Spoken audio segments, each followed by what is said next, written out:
5.16 쿠데타 때문에 시끄럽다. 여야 할 것 없이 쿠데타 맞다고 난리다. 여기서 두둥. 양념반 프라이드반도 아니고 5.16이 쿠데타이면서 혁명이라고 주장한 남자. 서울대 교수 박효종. 그는 누구인가? 뉴라이트 계열의 교과서 다시 쓰기 운동하고 있는 포럼 대표다. 가톨릭 대학에서 신학 전공하고 서울대 석사, 인디애나에서 정치학 박사를 취득한 서울대 윤리학과 교수 박효종. 이번에는 박근혜 캠프의 정치 발전위원 됐다. 박근혜의 머리 역할을 맡으셨으니 속 시원하게 5.16 논란 이야기 좀 해줘요. 대한민국 대표적인 정치학자 박효종 교수를 만나보자.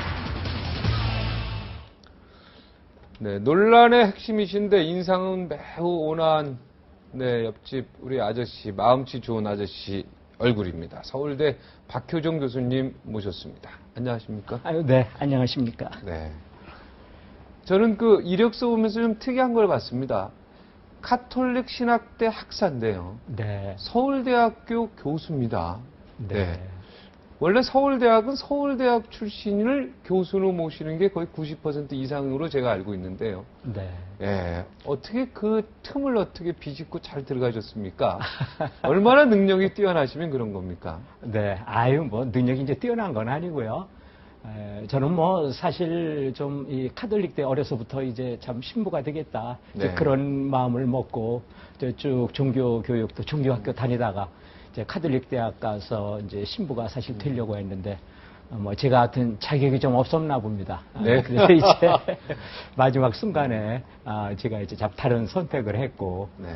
이제 그래서 이제 공부를 좀 더 하고 싶다. 네. 사실 이제 이렇게 해서 그때 이제 이 서울대학에 이제 이 윤리교육과 대학원이 생기면서 그때 네. 이제 참 어떻게 보면 제가 1회로 들어가서 네. 거기서 이제 공부를 하고, 그 다음에 이제 박사도 하고. 네, 외국에서. 미국, 갔다 와서, 이제 참, 어떻게 보면은 뭐 이런 것들이 제 능력이겠습니까? 어쨌든 하나의 참 좋은 어떤 행운, 뭐, 거기에 대해서 정말 감사할 따름이죠. 네. 왜 신문님 안 하셨어요? 혹시 또 지금 그 부인 만나셔서 그런 거 아닙니까? 사랑에 빠지셔서? 예, 뭐 반드시 이제 그렇다고 말할 수는 없고, 네. 뭐 또 부분적으로 뭐 또 좀 뭐. 틀린 얘기는 아니고. 틀린 얘기도 물론 아니고 하지만 네. 또 전부는 아니다. 네. 네, 뭐 그렇게 말씀드릴 수 있겠습니다. 네. 5.16이 혁명이냐 쿠데타나 이런 막 자꾸 학문적인 용어를 가지고 계속 지지부진하게 언론에서 이야기를 하고요. 또 교수님은 5.16은 혁명이면서 동시에 쿠데타다. 뭐 쿠데타이면서 동시에 혁명이다.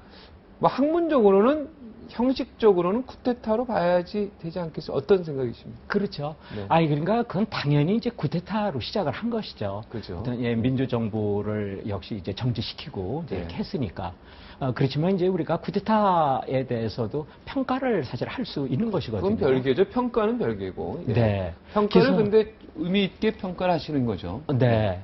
그러니까 우리가 자꾸 이론만 가지고, 근데 우리 사회에서 이제 이론만 가지고 얘기를 한다고 하면서도 그것을 이제 처음부터 끝까지 이제 그 이론 전체가 아무튼 5.16 전체에 대한 평가인 것처럼 또 이렇게 사실 논의되는 측면이 크기 때문에 그래서 두 가지를 같이 봐야 좀 된다. 짚어와야 된다. 저는 이제 이런 생각이었습니다. 형식적으로는 분명히 군사 쿠데타가 맞지만 그 당시의 상황이나 역사적인 뭐 의미에서 봤을 때 그거는 혁명적으로 봐야 된다. 이런 뜻으로 제가 이해되겠습니까? 네. 뭐 혁명적인 변화죠. 그 네. 이후에 우리 대한민국이 참 변한 걸 보면 상전벽해 아닙니까? 근데 쿠데타라고 하는 것은 어떻게 보면은 정말로 세계 각국에서 일어난 열병처럼 전염병처럼 쭉 일어났던 것들이죠. 그게 다 소리 소문 없이 일어났다가 없어져 버리고 신기루처럼 그렇게 됐던 것인데 지금 이 5.16은 그게 그 영향력이라고 하는 것이 지금 참 우리 사회에도 굉장히 이게 크지 않나. 이제 그런 차원에서 우리가 큰 변화의 말하자면 성격을 그래도 짚어야 된다. 그렇게 봅니다. 뉴라이트 운동을 벌이시는 보수 학자로 알고 계시는데 어떻게 보면은 좀 진보 매체죠. 경향신문에서 설문조사했더니 소통을 잘하는 사람에서 2등을 하셨습니다. 네. 자, 소통은 뭐라고 생각하십니까? 이 소통을 잘한다고 하는 건 소통의 비밀을 알고 있다는 얘기신데. 네. 그러니까 저는 제 나름대로의 소통에 대한 해석은 그러니까 자기 이렇게 하고 싶은 말, 하고 싶은 의견, 이거를 80%만 좀 얘기하면 이게 바로 소통이다. 그거 좀 이제 들어야죠. 듣는 게 소통이다 이거죠. 네. 그래서 자기 하고 싶은 말 다 하고 어떻게 보면 120% 이렇게 얘기하는 게 잘하는 것 같지만 사실은 그게 아니다. 듣는 거를 좀 먼저 자기 하고 싶은 말 조금 좀 절제하고 이렇게 하면 소통이 참 잘 되지 않나. 그게 좀 저의 철학이라면 철학입니다. 한 50% 얘기하고 50% 들어야 되지 않겠습니까? 80% 얘기하고 20% 들으면 안 되잖아요. 아, 네. 그렇죠? 네. 아, 그렇죠. 근데 되게 이제 이게 좀 상대적인 것이니까. 네네. 네, 너무 소통이면 자기 생각한 거를 그냥 너무나 자유자재로 얘기하고 또 하고 120%, 150%뭐 상당히 올라가거든요. 네. 네, 그래서 사실은 하고 싶은 거 조금 참아라. 네. 저는 이제 이게 좀 이렇게 의미 있는 좀 소통의 좀 테크닉이다. 이런 생각을 해봅니다. 그러니까 들으면서 딴 생각하면 안 되고 들으면서 그 사람을 이해하고 정말 그 사람 입장에서 생각해보고 이런 연습 이런 게 소통이 아닐까 뭐 그렇게 생각이 됩니다. 네. 이 들으면서 딴 생각하면 안 되죠. 그죠. 네. 근데 이제 이 방송을 하다가도요. 네. 막 이제 말씀을 하시면 길게 이렇게 얘기하시는 분들이 있어요. 네. 그러면 이렇게 듣다가 저도 딴 생각을 할 때가 있어요. 네. 네, 가끔 그럽니다. 네. 아, 솔직히 네. 말씀드려서. 네, 네. 지금은 생방송 중이기 때문에 집중해야 되는데 네. 원래 학생들도 50분 수업인데 50분 동안 선생님 말씀 잘 들다가 한 5분 잠깐 딴 데 놓칠 때 있잖아요. 아, 그렇죠. 네, 강의하시다가도 네. 막 하다 내가 지금 무슨 얘기하고 있지 이럴 때 있죠 가끔. 아, 네, 있습니다. 가끔. 네. 네. 쓰신 책으로 상도 받으시고 큰 상 받으셨어요. 네. 의미 있는 책을 썼습니다. 국가와 권위. 이거 참 의미 있는 얘기인데 이 국가와 권위라는 책의 핵심 내용을 간단히 좀 얘기해서 내가 이 책을 통해서 무엇을 얘기하고 싶었다 이렇게 좀 얘기할 네. 수 있겠습니까? 그러니까 저는 이 국가라고 하는 것에서 법도 읽을 수 있고 또 어떻게 보면은 이제 애국이다 이런 것들도 읽을 수가 있는데 사실은 우리가 국가에 대해서 뭐 법들이 복종을 해야 되지만 정말 복종해야 될 이유가 정말로 있나? 그래서 사실은 따지고 보면 국가에 대해서 복종하기보다는 불복종할 이유가 더 많을 수 있다. 네. 이제 그럼에도 불구하고 네. 우리가 법이라든지 또 국가의 지시라든지 하다못해 정말 병역의 의무 뭐 이렇게 국가를 위해서 좀 봉사해라 이런 거에 대해서 우리가 순응할 수 있고 복종할 수 있다면 네. 그는 의무가 아니라 덕이 아닐까 시민적 덕이 아닐까 저는 그렇게 조금 국가의 권위를 풀어가고 싶었습니다. 네.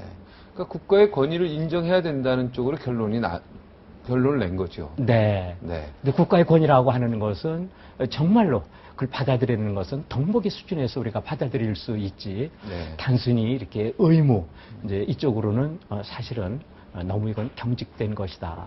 정말 당연히 국가는 또 이렇게 시민들이 그 복종을 아주 쉽게 받아들일 수 있도록 나름대로 잘해야 되겠죠. 네. 그래야 권위가 생긴다. 네. 우리가 권위하면 전 노무현 전 대통령이 생각이 납니다. 사실 대통령의 권위를 다 던지셨지 않습니까? 네. 네. 어떻습니까? 대통령으로서 지금 박근혜 캠프에 계시지만 대통령으로서의 권위는 어느 정도 유지하는 게 좋습니까?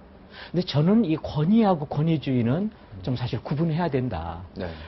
그러니까 국가에도 이 권위가 있는 것처럼 품격이 있고 역시 대통령이라면은 당연히 그 권위가 있어야죠. 네. 근데 그 권위라고 하는 것은 대통령 개인을 위한 것이 아니라 그 공동체가 정말 이렇게 잘 아우러지고 또 말하자면 좋은 방향을 향해서 나아갈 수 있는데 필수적인 것이죠. 근데 이제 권위주의라고 하는 것은 우리가 이 설득이라든지 소통을 통해서 할 수 있는 것들도 많은데 그 모든 것을 권위로 이제 밀어붙인다면 그것은 바로 권위주의가 된다. 그러나 이 최소한의 이 권위라고 하는 이것은 필요하다. 그러니까 저는 노무현 대통령의 경우에는 사실 권위주의를 버리겠다라고 한 거는 좋았는데 네. 그러다 보니까 권위까지 다 권위까지도 버린 거 그건 저는 좀 안 좋다고 봅니다. 권위주의는 우리가 버려야죠, 당연히. 네. 그러나 대통령의 품격 이런 거 우리가 가져야 된다. 이렇게 이해하면 딱 쉬울 것 같아요. 네, 그렇습니다. 왜 이 정치판이라고 할까요? 물론 캠프를 정치판이냐 아니냐 구분하기 좀 어려운데요. 네. 왜 이 캠프, 박근혜 후보 캠프에 아주 저명한 학자시고 그리고 신부가 되려고 하셨던 신학 공부를 하셨던 분이 왜 들어가게 됐습니까? 네. 저는 뭐 이렇게 저명하고 유명한 이런 사람은 이제 아닌데, 네. 저는 정말 저희도 꿈이 하나 있었어요. 네. 좀 이 나라가 네. 좀 반듯한 나라가 되었으면 좋겠다. 또 좀 맑은 나라가 되었으면 좋겠다. 또 어떻게 보면 또 따뜻한 나라가 되었으면 좋겠다. 이런 것들인데, 저도 뭐 참 시민단체 활동을 이렇게 하면서 그런 걸 가지고 나름대로 노력했습니다만 참 이게 역부족이다. 그래서 저는 그 박근혜의 그 리더십에서 참 그런 거를 좀 읽을 수가 있었다. 그래도 이 정말 반듯한 나라, 이 반듯한 나라, 이 박근혜 후보라면은 이거를 그래도 만들 수 있지 않을까. 이제 그런 참 생각이 참 들었는데, 저는 그 계기가 지난 2006년 사실 한나라당 이 경선에서 좀 지지 않았습니까? 네. 좀 지고 나서 그 패배를 받아들이는 참 그 모습이 너무나 멋졌다. 감동적이었다. 그 모습 때문에 캠프 들어가신 분이 우리 교수님 말고도 몇 분 더 계세요. 네. 그 모습에 너무 감명받았다. 네. 그러니까 저는 이기는 거는 참 즐겁고, 그거는 너무나 기쁜 네. 일이고, 그래서 뭐 이기는 걸 가지고, 뭐 정말 거기에 대해서 무슨 걸 받아들이는 연설한다는 것은 놀라운 일이 아니죠. 정말 이게 질 수 없는 싸움이라고 생각을 했는데 졌다. 그런데 이것을 받아들였다. 그 받아들이는 이 모습이 누구를 불평한다든지 누구에 대해서 뭐 책임을 돌린다든지, 어떻게 보면 그 상황이라고 하는 게 또 이의나 불만을 제기할 수도 있었어요, 사실은. 네. 그러나 그런 거 아무것도 없이 모든 걸 접고 나 이거 받아들인다. 저는 참 그 모습이 그 민주적인 이 지도자로서 정말 조금 손색 없는 모습이다. 저는 그 지는 모습, 지는 걸 받아들이는 그 태도를 보면서 참 아주 놀라웠다. 그런 생각했습니다. 그 도인의 모습이죠, 그런 게. 그렇지 네, 뭐 않습니까? 도인, 뭔가 정치인도 그런 그렇죠. 모습이. 세상에 뭔가 마음을 확 비운 모습이죠. 그렇죠. 비웠죠. 네. 비웠으니까 그것이, 이거는 정말 가식일 수가 없는 것이고, 이거 어떻게 꾸밀 수가 있겠습니까? 이걸 화장할 수 없죠. 네, 저는 그 부분에 대해서만 얘기하는 겁니다. 네. 맑고 반듯하고 따뜻한 분은 맞습니까? 가까운 데서 보니까. 네. 제가 뭐 아무튼 근데 반듯하다. 저는 이거는 정말 오케이입니다. 이 반듯하다라고 하는 이것은 정말 어떻게 보면은 뭐 이것도 이미지의 모습 뭐 이런 것들 분명히 이제 있지만, 말하는 것이라든지 뭐 이런 것들을 이렇게 쭉 참 어쨌든 좀 가까운 데서 보면서 이거는 정말 허투루 얘기하는 법이 없구나. 네. 그래서 이런 것은 정말로 반듯하다. 저는 참 우리도 이렇게 살면서 너무나 좀 우리가 반듯한 걸 잊어버리지 않았나. 뭐 낙검수 뭐 이런 것들 이렇게 보면 재미는 있는데 그 무엇인가 좀 반듯한 모습하고는 좀 다르다. 그래서 우리가 엔터테인만으로 살아가는 또 사회는 아니지 않습니까? 네, 당연하죠. 네, 그래서 조금 반듯함이라고 하는 것을 좀 화두로 내세우면서 그것은 교육적인 차원에서도 참 의미가 있고, 그런 데서 좀 한번 좀 희망을 가져봤다. 박근혜 후보의 단점이라든가 부족한 면 이런 거 혹시 옆에서 발견하셨겠죠? 교수님이니까 당연히. 네. 어떤 근데 거죠? 저는 어쨌든 이게 양면성이라고 봅니다. 그러니까 왜냐하면 소신, 또 어떤 이 정직함, 원칙. 네. 이제 이런 걸 하면 역시 이제 거기에 이 빛과 그림자와 같은 이런 모습들이 사실 있죠. 네, 융통성이 없다든가. 뭐 네. 이런. 그게 융통성이 소통 문제. 없습니까? 네. 아니, 저는 그렇게 생각하지는 않아요. 물론 뭐 제가 캠프에 있기 때문에 뭐 이런 말 뭐 할 수 있다고도 보지만, 근데 이제 사실 어떻게 보면 융통성이나 이제 이런 것들이 너무 넓어지면 결국 그것은 무원칙, 뭐 이런 걸로 이게 사실 나오게 되는 것이거든요. 그래서 우리가 모든 것을 다 얻을 수는 없다. 하나를 얻으면 다른 거는 참 잃을 수밖에 없는 것인데, 그래서 원칙, 소신, 약속 지키는 거, 뭐 자기 절제, 사실 이런 걸 하다가 보면 또 반대의 차원에서는 얼마든지 그게 부족함으로 그게 비칠 수가 있다. 네. 그러니까 그거는 또 역시 뭐 박 후보도 역시 이제 또 뭐 받아들일 수 있는 뭐 그런 또 지적이 아닐까 생각합니다. 제가 보기에는 뭐 지금 뭐 친박이다 아니다 이런 걸 따지기엔 좀 이제 시간이 지났지만, 하여튼 박근혜 그 캠프 아니면 박친박계 그 의원들이요, 좀 직언을 합니까? 직언? 좀 직언. 네. 예? 네. 좀 이렇게 좀 너무 눈치 보는 듯한 느낌. 밖에서 제가 볼 때는. 네. 그런 안타까움이 있어요. 너무 네. 이제 제왕적, 이런 표현하면 좀 그럴 수 있겠지만, 네. 그런 느낌을 좀 받거든요. 여왕. 네. 이런 네. 느낌. 벌써 이미 여왕이 된 듯한 느낌. 네. 어떻습니까? 그러니까 이제 그 제가 여왕이나 네. 이제 이런 것들이 이제 저는 품격하고 이게 연결이 된다고 보는데, 저는 이게 가까이 좀 뭐 캠프니까 뭐 아주 그렇게 가까운 것도 아닙니다만은 네. 그래도 제가 이렇게 보건데 결국 직원이라든지 이런 의견들이 이렇게 있어요. 네. 또 그것이 제가 볼 때는 또 이 박 후보에게도 여러 채널로 전달은 된다. 네. 근데 이제 저는 그래서 그런 것들에 대해서 경청을 한다고 저는 그런 느낌을 가져요. 네. 아, 요런 말은 이게 중요하구나. 근데 이제 박 후보가 그런 거에 대해서 굉장히 판단력이 좀 있는 그런 그 정치인이다. 이제 그래서 물론 얘기한다고 해서 어떤 경우는 물론 이게 듣기도 하고 어떤 경우는 이제 듣지 않기도 하는데 저는 이 문제에 있어서는 정말 그 조금 열려 있다. 제 느낌은 사실 그랬어요. 네. 그럼 밑에서 움츠려 있는 겁니까? 다른 의원들은 이렇게? 아니 그러니까 그거는 정말 저도 좀 이의를 제기하고 싶은데 그 움츠리고 있다 이렇게 하면은 정말 그거 아니거든요. 네. 왜냐하면 그 얘기를 한다든지 뭐 이렇게 할 때 내가 뭐 이렇게 뭐 하고 싶은 말을 어떤 뭐 좀 위압적인 분위기에서 못한다 이런 거는 이거는 아니에요. 네, 그래서 이제 그건 한번 우리 아니다. 예. 그러나 조심하죠. 혹시 누를 끼칠까봐. 그렇죠. 그건 이제 그런 건 스스로 있죠. 이제 그도 뭐 자기 절제라든지 이제 이런 식으로 우리가 이제 봐야 되겠죠. 네, 정치부 기자들이 하여튼 이제 박근혜 후보 주변에 있는 분들 이렇게 취재할 때 말 조심을 되게 하는 모습을 보고 네. 야 이거 너무 눈치 보는 거 아니냐 네. 뭐 이렇게 지적하는 것 같습니다. 네. 네, 그렇게 그건 네. 인정을 해야 되겠죠. 네. 근데 이제 눈치 본다 뭐 이거보다는 이런 말은 그래도 이렇게 어울리지 않는구나. 이제 그런 거를 아마 스스로 이 본인들 스스로가 이제 그런 판단을 이렇게 하는 건데 이거는 무슨 하여튼 우리가 뭐 정말 눈치 본다 이러면 과천수부터 기는 분위기 아닙니까? 네. 근데 그거는 아니다. 그렇죠. 아까 그 표현 좋은데요? 어디서부터 긴다 그랬죠? 과천에서부터 긴다. 예. 그렇습니다. 예. 네. 하여튼 그런 분위기는 아니다 이런 얘기죠. 네, 제가 이렇게 느끼는 거죠. 아래와 위가 자유롭게 소통하고 또 좀 싫은 소리도 그럴 수 있구나 이렇게 항상 대화하는 네. 이런 어떤 리더, 어떤 그런 지도자를 국민이 바라고 있으니까 그런 거 아닌가. 네. 네, 그리고 박근혜 후보 같은 경우 이제 말수가 적기 때문에요. 네. 많이 듣는 편이다 보니까 혹시 말수가 적으니까 그 말수 적은 분에 대해서 되게 조심스러운 게 있어요. 말을 많이 하는 사람들은. 맞습니다. 네, 이 사람이 혹시 무슨 생각이 내가 말하는 거 실수한 거 아닌가 이런 어떤 그 움츠림. 네. 그럼 이럴 바에는 그냥 말 안 하고 중간이나 가자, 가만히 있자. 네. 이렇게 돼 버리거든요. 네. 그래서 소통 부재니 뭐 줄서기가 다 돼 있다느니 이런 단어가 외부에서 나오는 게 아닌가 생각이 네. 됩니다. 네.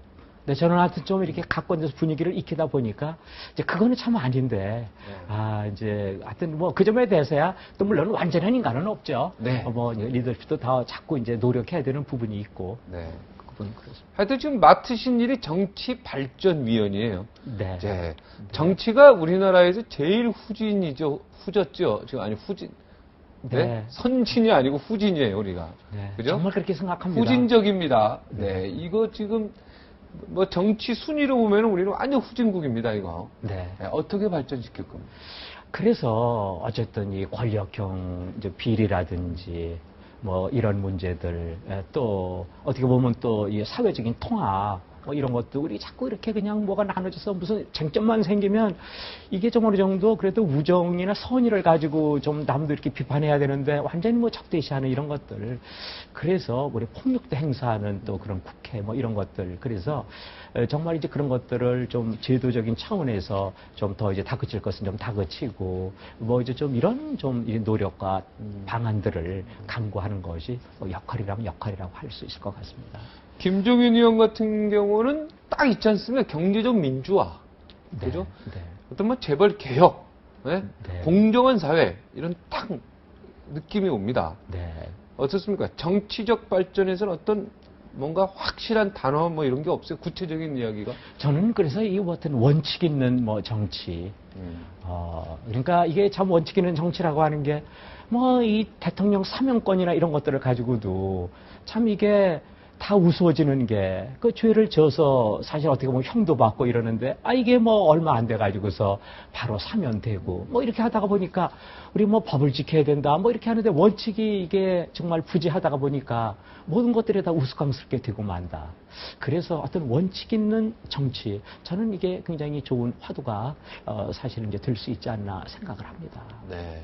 그러니까 앞으로 정치는 원칙이 있는 정치 쪽으로 제도를 개편하겠다 이렇게 보시면 되겠습니까? 네. 그럼 이제 지금 저도 물론 그죠 완오브 대비니까. 네네. 네. 이제 그런 이제 노력을 같이 이제 하는 것이죠. 또 약속을 했으면 지켜야죠. 네. 공약을 갖다가 그냥 그렇게 많이 다 그냥 해놓고서는 나중에는 이제 공약을 뭐 그냥 유야무야처럼 생각하는 거 이거 원칙 있는 정치 아니다. 국민의 절반을 노무현 대통령이 너무 빨리 포기했다. 덧셈의 리더십이 필요하다. 덧셈의 리더십. 어떤 겁니까? 포용의 리더십으로 이해하면 되겠습니까? 네. 저는 결국 박근혜 리더십이라는 것은 지금 우리 사회의 좌우, 진보, 보수, 뭐 노년, 청년 다 이런 거 있는데 결국은 이것을 아울러야 된다. 그래서 좌우, 중도 이런 것들을 이렇게 아우르는 리더십, 결국 정치라고 하는 것은 통합에 있는 거 아닙니까? 네. 그래서 물론 자기 소신과 원칙 이런 거 있지만 역시 이제 반대편들을 끌어안고 소통하고 또 때로는 설득하고 또 설득이 안 되면 뭐 그 경우에는 구전동 그야말로 네. 구동존이 네. 뭐 같은 곳을 향해서 나아가고 또 차이가 있으면 그거는요 그대로 또 우리가 같이 뭐 내버려 두고 이런 이 구동존의 이런 이 정신 이런 것들이 참 앞으로 좀 필요하지 않나 생각을 합니다. 지금 말씀하신 것 박근혜 후보한테 혹시 한마디도 말씀하셨습니까? 반대파를 끌어안고 반대파와 이야기하려고 그러고 반대파를 설득하려고 그러고 이런 게 필요하다라고 지금 금방 말씀하셨는데 네. 지금 이 부분도 박근혜 후보가 부족한 면으로 지금 언론에 나오고 있습니다. 모든 네. 사람들 생각. 이런 네. 얘기를 좀 직접적으로 딱 하신 적 있으십니까? 네. 먼저 직접적으로 했다기보다는 근데 이제 끌어안는다라고 하는 이게 네. 어떻게 보면은 이게 항상 또 이 원칙이라든지 신뢰라든지 이제 이런 것들 문제하고 또 같이 가야 되기 때문에 네. 그냥 단순히 아무런 원칙 없이 끌어안는다? 이것은 정말 글쎄요. 우리가 뭐 비빔밥이라면은 뭐 이제 그렇게 할 수 이제 있겠지만 네. 이제 그 문제가 어떻게 보면 딜레마다. 그래서 그것은 또 뭘 비판받을 수 있는 부분이 물론 있을 거예요. 그렇지만 어쨌든 통합이라고 하는 것은 굉장히 박 후보가 네. 그래서 굉장히 이렇게 마음에 담아두고 있는 이제 그런 말하자면 목표다. 네. 지금 권력 분산 뭐 이런 얘기도 나오고 있잖아요. 네. 네. 네. 박근혜 후보가 대통령이 되면은 권력을 어떻게 분산할 계획을 좀 갖고 있습니까? 그래서 지금 참 민주화 이후에 수많은 참 이 대통령들이 참 이렇게 나왔는데 오늘도 물론 뭐 이명박 대통령 사과했습니다만은 참 그런 일들이 이렇게 왜 생기느냐. 결국 이게 권력 집중의 문제에서 비롯되는 것이 아닌가. 뭐 많은 사람들이 그렇게 생각하고 있죠. 네. 그렇기 때문에 이 박 후보도 특히 그 점에 대해서는 특별히 생각을 많이 하고 있기 때문에 어쨌든 이 권력형 이 부정부패라든지 이런 것들을 어떻게 차단할 것인가. 결국 그것은 권력 집중에 관한 문제를 풀어가는 수밖에 없다. 뭐 이런 생각을 사실 하고 있지 않나. 지금 그걸 하고 계십니까? 아무튼 뭐 하고 있다기보다 같이 이제 이게 네. 말하자면은 이게 시너지로다가 이제 노력을 같이 이제 해서 네. 마지막 나오는 것이죠. 네. 꼭 여기 와서 이 말 한마디는 해야 되겠다. 앵커가 물어보지 않았지만 이런 말 있으면 마지막으로 한 말씀 해주십시오. 예, 정말 반듯한 이 나라를 세우겠다라고 하는 이 꿈, 저는 이게 우리 국민들 모두의 꿈이라고 봅니다. 네. 하여튼 이 꿈을 향해서 우리가 그래도 생각은 좀 다르지만 네. 그래도 방법은 다를 수 있지만 우리와 선의를 통해서 나아간다면 가능할 것이다. 저는 정말 이 박근혜 캠프에 몸을 담고 있지만 꼭 그런 이야기를 같이 우리 국민들과 더불어서 하고 싶은 이야기다. 네. 합력하여 선을 이루자. 네, 네. 바로 그것입니다. 협력하면 선을 이룰 수 있다. 네. 여기 협력에는 악도 조금씩 들어갔답니다. 그죠? 네. 알겠습니다. 자, 오늘 나와주셔서 대단히 고맙습니다. 네, 감사합니다. 네, 감사합니다. 세상 모든 것이 때가 있습니다. 웃을 때가 있고 울 때가 있고 성공할 때가 있고 실패할 때가 있고 사랑할 때가 있고 미워할 때가 있습니다. 행운이 올 때도 반드시 있습니다. 놓치지 마시기 바랍니다. 여기서 물러가겠습니다. 고맙습니다.